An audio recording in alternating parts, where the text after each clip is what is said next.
This is a production of West Virginia Public Broadcasting.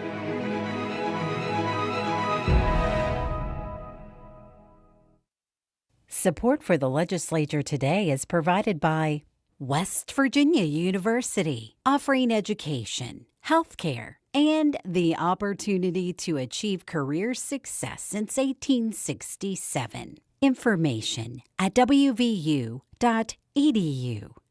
Embassy Suites by Hilton Charleston, an all-suite hotel and conference center minutes from Yeager Airport and Capital Market. Reservations and brasserie dining information available at hilton.com. Solar Holler, supporting Appalachian communities and building on West Virginia's history of powering the nation by bringing solar energy and battery backup to homeowners, nonprofits, and businesses throughout the region. More at solarholler.com.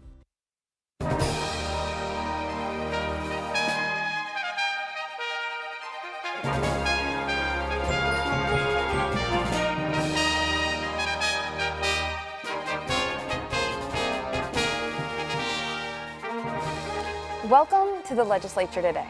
I'm Brianna Heaney.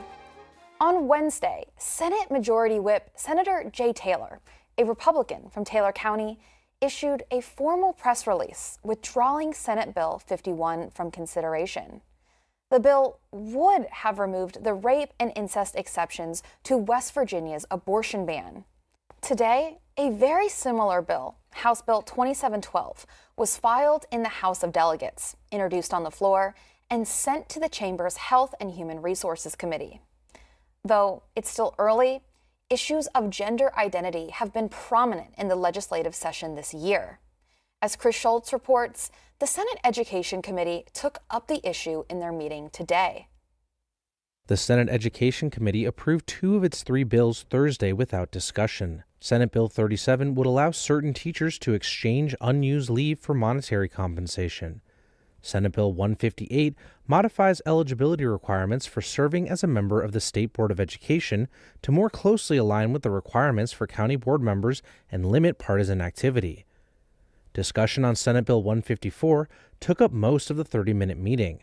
The bill would prohibit public schools from requiring students to participate in sexual orientation instruction. But the bill also has requirements that school staff report a student's request for an accommodation that is intended to affirm the student's gender identity, such as using preferred pronouns, to parents and guardians. The bill further allows for parents and guardians to bring civil action against the public school if impacted by a violation of the law. Senator Joey Garcia, a Democrat from Marion County, questioned several aspects of the bill and expressed concern that the bill's language would disallow sex education in West Virginia schools.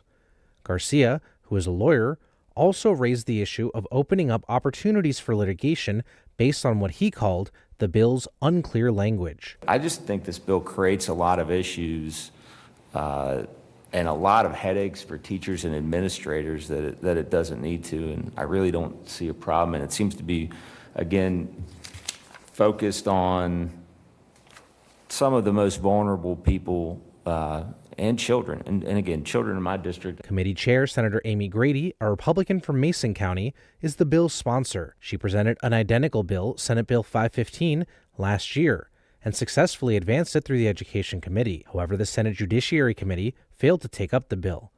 In response to Garcia, Grady said she took her right to make decisions for her children very seriously and wanted to ensure that right was protected for all parents. It just says you cannot confirm or affirm a child's feelings, mental health feelings of that I feel that I'm another gender, without making that be a parent's decision. And I think we need every parent to have that right to make that decision for their child. Senator Mike Oliverio, a Republican from Monongalia County, and Senator Eric Tarr, a Republican from Putnam County, offered an amendment to tweak the language of the bill to require reporting in cases where a student requests an accommodation that is intended to affirm a change in the student's gender identity if different from the student's biological sex.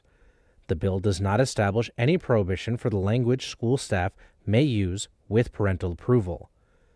The amendment was approved, and the committee ultimately recommended the bill to the full Senate. For the Legislature Today, I'm Chris Schultz. This year's legislative session is already underway. But a partisan tug-of-war over the 91st District House seat hasn't been resolved. Reporter Jack Walker talked to Berkeley County residents, plus state lawmakers, about the drawn-out search for a successor. The 91st House District spans southern Berkeley County. It's pretty rural, with a handful of shopping plazas and residential neighborhoods. But for months, it's been a focal point in state politics. Joseph DeSoto won that House District seat in November's election. But the picture of who would represent southern Berkeley County during this year's legislative session became a lot less clear in December. That's when DeSoto was arrested by West Virginia State Police for allegedly threatening to kill several state lawmakers. Right before his arrest, DeSoto changed political affiliations and registered as a Democrat. Under state law, lawmakers who are expelled from office are replaced by a member of their party upon removal. That would be the Democratic Party. However, DeSoto was never formally expelled, and Republicans say he never technically took office. In January, the House vacated the 91st District seat before DeSoto was sworn in, which Republicans say gives them authority over his replacement. Pam Brush is president of the Berkeley County Republicans. She said having a Republican hold the seat better represents the predominant political affiliation of the area, regardless of legal technicalities. I called up one of our former legislators from that area, and that area has been represented by Republicans for over 40 years. I spoke with Berkeley County residents to get their thoughts on the vacancy proceedings. Most agree they don't want political maneuvering to overshadow local issues, things like the rate of development, school overcrowding, and energy investment. Independent voter Shane Conroy says he wants Berkeley County representatives to focus on local problems, regardless of their party affiliation. I understand that there are concerns about gentrification and additional traffic in the area, and it would be probably the best bipartisan decision by any lawmaker to kind of focus on issues like that. And if that means approving more solar farms, then that's great, and I support that. Before the legislative session, Governor Patrick Morrisey appointed Ian Masters, a Republican from Gerrardstown, to the seat. Masters is a lawyer and gun lobbyist. We caught up with Masters earlier this week on the House floor. He said he volunteered for the office because his background in law and abuse and neglect cases, plus his years of political participation, would help him represent the district's needs. Year of change here down here, new administrations, new rules, and I felt, I was a little bit versed in the legislative process and threw my name in there. Masters is an alum of the West Virginia University College of Law, a father of four, and like DeSoto, a resident of Gerrardstown. Masters says he understands resident concerns that the vacancy proceedings over his seat have been chaotic, but he doesn't want that to cloud his work as a lawmaker. So while I am here, my intention is to get to work and represent the folks in House 91. Delegate Mike Pushkin is a Democrat from Kanawha County. He also serves as the chair of the West Virginia Democratic Party. The Democrats have filed appeals over the appointment process in the Supreme Court of Appeals of West Virginia. Pushkin maintains that the Democratic Party has a right to the seat, and that the vacancy proceedings thus far haven't followed legislature vacancy laws adopted by the Republican Party itself in 2018. The problem is they only want to follow the law when it benefits them. The law is the law, and we're just simply asking that the Republicans follow the law. Pushkin and the state's Democratic Party say they're waiting to hear back from the state's Supreme Court of Appeals before continuing in the legal process. Meanwhile, DeSoto remains under home incarceration in Berkeley County. His next hearing in the Berkeley County Magistrate Court is scheduled for March. For the Legislature Today, I'm Jack Walker in Charleston. Earlier today, Eric Douglas spoke with House Speaker Roger Hanshaw, a Republican from Clay County. They discussed a number of topics, including education, flooding in southern West Virginia, and the crisis in foster care in the state. Welcome to the Legislature Today. I'm here with House Speaker Roger Hanshaw, for record, a Republican from Clay County. Thank you for coming today, sir. My pleasure. We had President Smith from the Senate on earlier this week, and I want to give you the same opportunity to kind of talk about some of the things on your agenda, the things that you would like to see passed this session. I'm going to give you a little quick stat, though. I looked it up earlier. the last couple years anyway, we've had about 2,500 or so bills introduced each session. That's about normal, yeah. And about 10% of those have passed. That's right. How do you, I know you've got a new process for the House and all that. How do you expect that many to be introduced? What do you got any guesses? Oh, sure. There'll always be that number introduced, because we in West Virginia don't necessarily take up every bill that's introduced for consideration. There are states that do that. There are states in which every single piece of legislation introduced gets taken up for consideration, heard by the committees, heard by the members, and taken a vote on. But those tend to be in states that meet all year long. Right. We have this compressed 60-day session every year. As a consequence of that, we have to be much more judicious in how we use our committee time, what we devote time and resources to consideration of, and that just simply means we can't take up 3,000 pieces of legislation a year, and shouldn't. And probably wouldn't want to, right? Yeah. Any gut on how many you think will get passed through this year? No, I don't, and I also want to say I don't really care, and I don't mean that as a flippant answer, but what we've tried to do this year in the House of Delegates is focus a lot more on how well we solve some of the problems facing West Virginians, and a lot less on how many bills we pass. Sure. There's a temptation, and it's not just here, it's nationally, there's a temptation to gauge efficiency and effectiveness of a legislature based on how many bills it passes and how many pieces of legislation it moves. I've come to believe over the 10 years that I've been here, that's really just a meaningless metric, because it does nothing to really speak to how well we've solved some of the challenges that confront West Virginians, or how effectively we've managed the state's resources. It just doesn't give us a good barometer really for anything. I've spoken already to Delegate Hornbuckle, to Delegate Rohrbach on the show, and they've both, in fairness, talked about quality of legislation. That's right. That's exactly right. Yeah. The goal is to do more to solve some of the problems that still face West Virginians, and a lot less to simply churn out and turn out more pieces of legislation. Speaking of one of those problems, Southern West Virginia, again, is dealing with flooding over the last few days. It's terrible. We've been in touch with most of our members from that area during the course of the entire week here about sort of what some of the needs are and what some of the challenges are. It's a terrible situation. You and I were talking before we got started, but is there anything the state can do so we don't get into this problem again?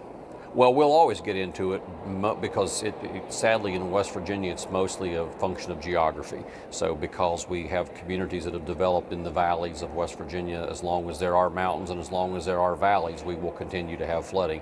I've said many times, I'm going to continue to say, some of the problems that we see with flooding in West Virginia and the Appalachian region more broadly are a direct consequence of the federal government not allowing us to maintain our streams and rivers anymore. When I was a kid, I'll be 45 years old next month, so I'm finally old enough to say I remember when, right?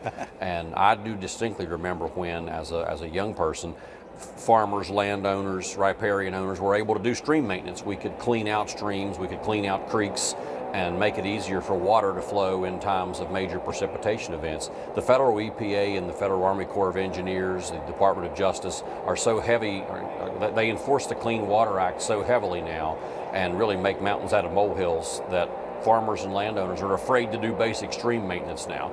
And over time, the accumulation of dirt and silt and rock in the streams just makes it easier and easier and easier to flood. So the flooding events become not just more frequent, but more severe, and it's a tragedy. There's a lot of people, of course, as you said, with mountains and valleys. A lot of people, of course, live in the floodplains themselves. Unless we start moving people out of that land, I agree with that. I don't know. Well, which we should do, by the way. One of the things I've often been critical of is that we rebuild in the same place that's flooded and then act surprised the next time it happens. So I do think that we owe it to ourselves to think clearly and carefully every time we clean up and rebuild from a flooding event to ask, do we need to build differently this time? Sure. All right. I know education, especially early childhood education, but education is a primary issue for you, something you care a lot about. I believe your wife's a teacher, right? She is. She teaches juniors at Clay County High School. All right. So I think actually at one of the pre-session meetings, the legislative look ahead or something, you talked about the state being still 49th, 50th. What do we do? How can we change our educational system, bolster our educational system to get out of the bottom of the system? Or out of it's a perennial question for us, Eric. We tackle that question of continuous improvement nearly every year. So just later this very afternoon, I'll have the first of a series of meetings this week about the progress monitoring for the implementation of our Third Grade Success Act. So we spoke about that off air. It's one of the things I'm proudest of during my 10 years of service here in the legislature. We're in year one of it now. So this is the first year that we're implementing the process of putting assistant teachers in every kindergarten, first, second, and third grade classroom in West Virginia. So this year it's first grade. We've had it in kindergartners for decades. Right. We'll have it in first grade. We have it in first grade classrooms this year. Next year it's all second grade classrooms, and we grow into all third grade classrooms the following year. I'm convinced that's going to be one of the more impactful things that we've ever done. But that's not all we can and should do here. One of the things that we want to be sure we're doing is taking away barriers that teachers have identified for us as things that keep them from being able to teach well. If we expected to pass a bill on student classroom discipline last year. In fact, we would have done that. We just literally ran out of time on day 60. The Senate had sent us back a classroom discipline bill. We weren't able to act on it before the clock literally ran out on us at midnight on the last day. So I expect we will move on that bill also this year. In fact, it's already been introduced. I expect we'll take it up for a hearing shortly. Okay. The Hope Scholarship is expected in the 2026 budget year to hit about $100 million. It is. That blows a big hole in the budget. If how can we still support school choice, but at the same time also keep our budget from getting? Yeah, well, you have the resources you have, right? So this to me is not at all different than the Promise Scholarship.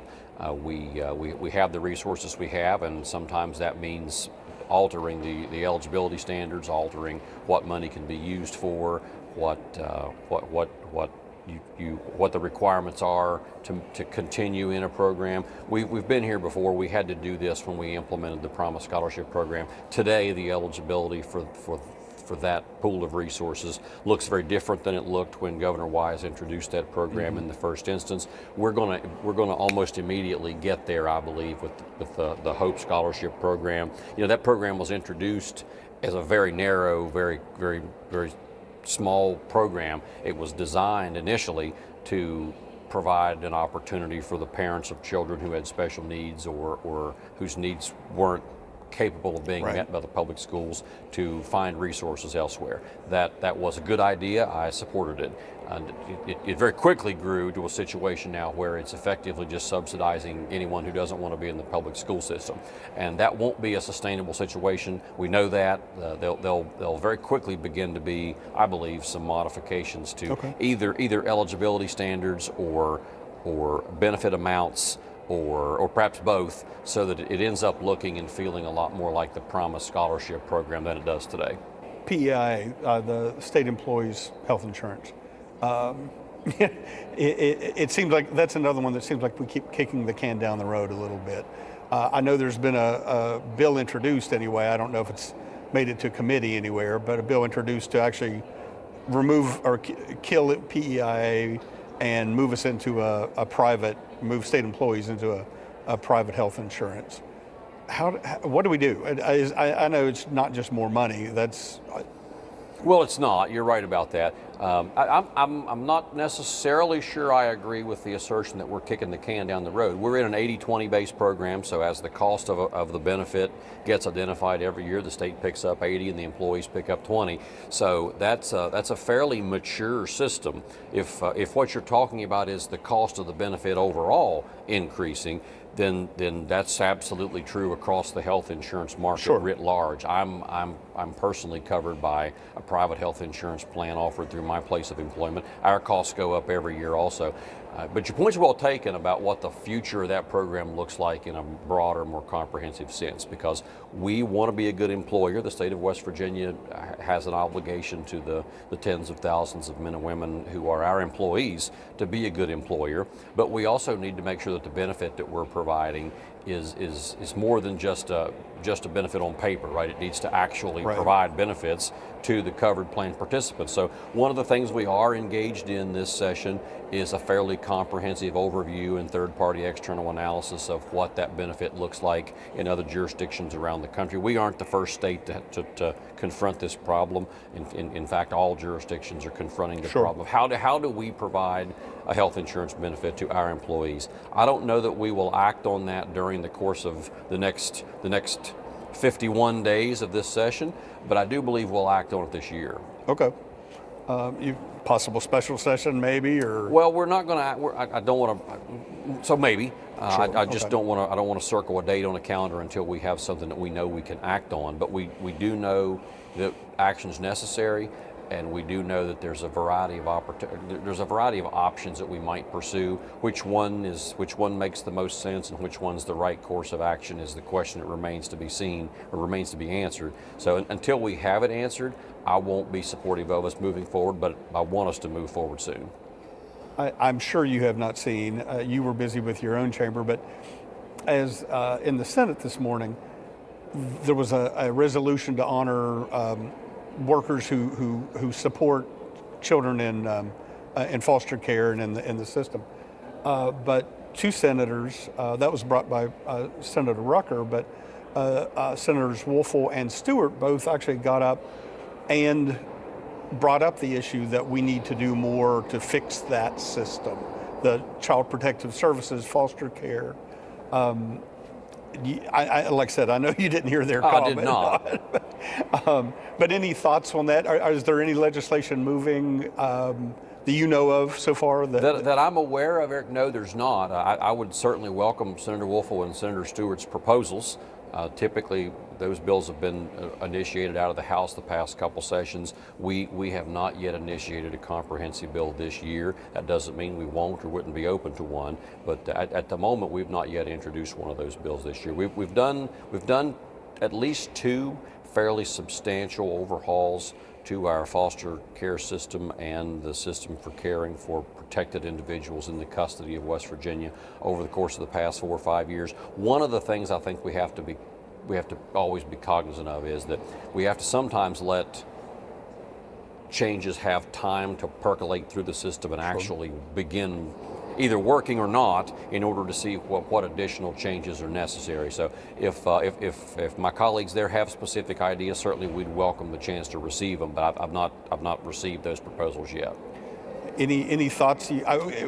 How would you fix? I mean, obviously the biggest reason children are in the state custody is the opioid epidemic and drug use and that sort of thing. Well, no, the biggest reason that children are in foster care is that their parents are deadbeats, and we have to absolutely start there. And I realize that's a blunt answer. I don't mean to be flippant with your question, but it's absolutely critical that everybody realize that this is not a system that the state created. This is not a problem created by some failure of the state of West Virginia. This is a problem created when men and women prioritize substance abuse over their families.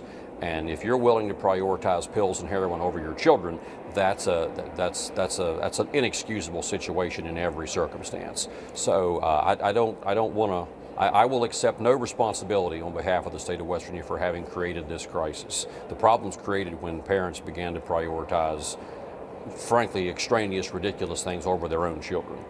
Fair enough. We're about out of time. Is there anything else you want to say, or? Well, we've covered a lot. Yeah, we're spending a lot of our time right now talking, as we do every year, preparing the annual state budget for West Virginia. It's the number one responsibility we Sure. have here as the legislature. We're proud of the investments that we've been able to make over the past 5 years, plowing several $100 million, in fact, a couple of $1 billion into infrastructure projects. We're still committed to doubling down on infrastructure here in the House and I think across the entire legislature. So regardless of what may shake out in the state budget over the course of the next 51 days, I want viewers to know that we remain committed to public water and sewer and road projects. Those are things that drive the economy and totally change the lives of West Virginians. We're not losing sight of that. We're not taking our foot off the accelerator there. Thank you, sir. I hope you come back later in the session and Be a we'll talk pleasure. again. All right, thank you. That was House Speaker Roger Hanshaw speaking with Eric Douglas. That's it for tonight. Thank you for joining us. Catch the legislature today, Monday through Friday at 6 p.m. And remember, West Virginia Public Broadcasting covers the session daily in our radio news program, West Virginia Morning, and on our news site at wvpublic.org. We also broadcast the daily floor sessions of both the House and the Senate on the West Virginia channel. I'm Brianna Heaney. Good evening, and see you here again tomorrow.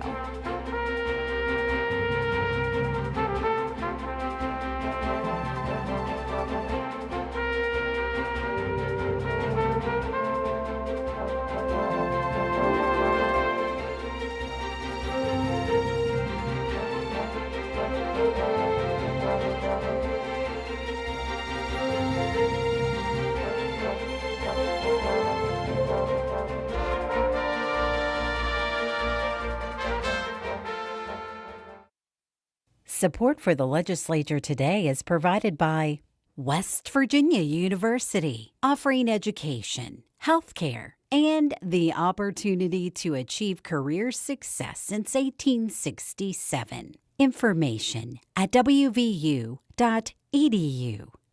Embassy Suites by Hilton Charleston, an all-suite hotel and conference center minutes from Yeager Airport and Capital Market. Reservations and brasserie dining information available at hilton.com. Solar Holler, supporting Appalachian communities and building on West Virginia's history of powering the nation by bringing solar energy and battery backup to homeowners, nonprofits, and businesses throughout the region. More at solarholler.com.